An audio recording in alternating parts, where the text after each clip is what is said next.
अरे छौरी हई रगरतिया सामान्य पध के ककरी हो। अरे छौरी हई रगरतिया सामान्य पले के ककरी हो।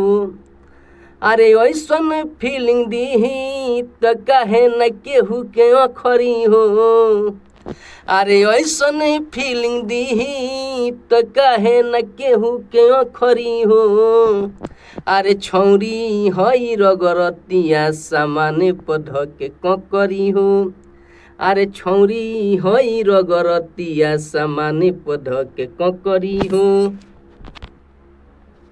अरे जहिया से देखले बानी धैल सुदबूदी लागता सामान्य में एकरा भइल गुदी गुदी।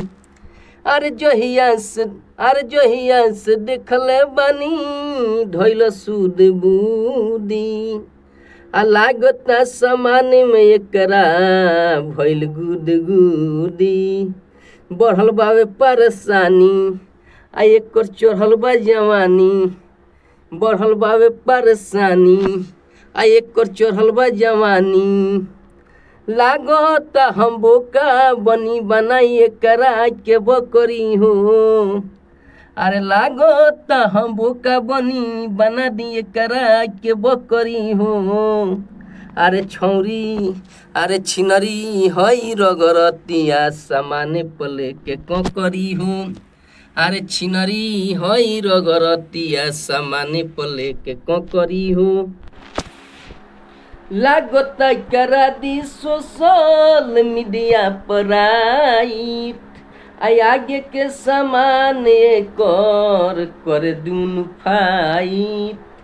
अरे लागत करा दी सोशल मीडिया पर आगे के समान कर दून फाइट।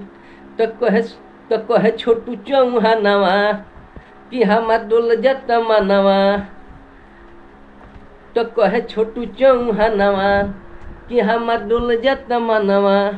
ओह दिन ना एक के छोरी जहिया मंटू मतलब पकड़ी हो।